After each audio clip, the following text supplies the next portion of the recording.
ಗಂಡನಿಗೆ ಪಾದಪೂಜೆಯನ್ನ ಮಾಡಿದ್ದಾರೆ ಮಾಲಾಶ್ರೀ ಬೆಳಗುಂದಿ. ಮಾಲಾಶ್ರೀ ಬೆಳಗುಂದಿ, ಬಾಳು ಬೆಳಗುಂದಿ ಅವರು ಅದ್ಭುತವಾದಂತಹ ಜೋಡಿ, ಅದರಲ್ಲಿ ಡೌಟೇ ಇಲ್ಲ. ತುಂಬಾ ಚೆನ್ನಾಗಿ ಜೋಡಿ ನಂಬರ್ 1 ಶೋನಲ್ಲೂ ಸಹ ಮಿಂಚಿದ್ರು, ನೀವು ಕೂಡ ನೋಡಿರ್ತೀರಾ.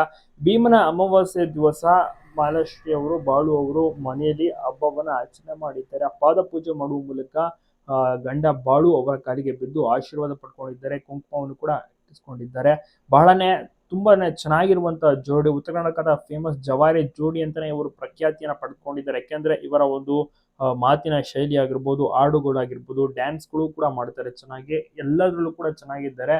ಮತ್ತೆ ಆರ್ಕೆಸ್ಟ್ರಾ ಸಿಂಗರ್ ಪರ್ಫಾರ್ಮೆನ್ಸ್ ಗಳನ್ನು ಕೂಡ ನೀಡುತ್ತಾರೆ. ಮುದ್ದಾದ ಮಗ, ಅದ್ಭುತವಾದಂತಹ ಕುಟುಂಬ, ಸಿಕ್ಕಾಪಟ್ಟೆ ಫ್ಯಾನ್ ಫಾಲೋವಿಂಗ್, ಕ್ರೇಜ್ ಎಲ್ಲವನ್ನೂ ಕೂಡ ನೋಡಿ ಜನರಿಗೆ ಸಿಕ್ಕಾಪಟ್ಟೆ ಇಷ್ಟ. ಮತ್ತೆ ಜವಾರಿ ಜೋಡಿ ಅಂತಾನೆ ಈ ಜೋಡಿಗೆ ಬಿರುದನ್ನ ಕೊಟ್ಬಿಟ್ಟಿದ್ದಾರೆ. ಎಲ್ಲೇ ಹೋದ್ರು ಕೂಡ ಜನರು ಇವರನ್ನ ಗುರುತಿಡಿದು ಮಾತನಾಡಿಸ್ತಾರೆ. ಸುಮಾರು 4 ತಿಂಗಳ ಕಾಲ ಜೋಡಿ ನಂಬರ್ 1 ರಿಯಾಲಿಟಿ ಶೋ ನಲ್ಲಿ ತುಂಬಾ ಚೆನ್ನಾಗಿ ಮಿಂಚಿದ್ರು. ಆ ಒಂದು ಶೋ ಕೂಡ ಮುಕ್ತಾಯವಾಯಿತು. ಆದ್ರೆ ಒಂದು ಆಲ್ಬಮ್ ಸಾಂಗ್ ಗಳನ್ನ ಪ್ರತಿ ತಿಂಗಳು ಸಹ ಒಂದೊಂದು ರಿಲೀಸ್ ಮಾಡ್ತಾ ಹೋಗ್ತಾರೆ. ಶೂಟಿಂಗ್ ಅಂತರ ಓಡಾಡ್ಕೊಂಡು ಬ್ಯುಸಿ ಆಗಿರ್ತಾರೆ. ಬಿಡುಗಡೆ ಮಾಡ್ಕೊಂಡು ಫ್ಯಾಮಿಲಿ ಒಟ್ಟಿಗೂ ಕೂಡ ಸಮಯವನ್ನ ಸಹ ಕಳೆಯುತ್ತಾರೆ ಬಾಳು ಬೆಳಗುಂದಿ ಅವರು. ಮಾಲಾಶ್ರೀ ಬಾಳು ಅವರ ಒಂದು ಕ್ಯೂಟ್ ಕಪಲ್ ನಿಮಗೂ ಕೂಡ ಇಷ್ಟ, ಹಾಡುಗಳು ಇಷ್ಟ, ತಪ್ಪದೆ ಕಮೆಂಟ್ ಮಾಡಿ.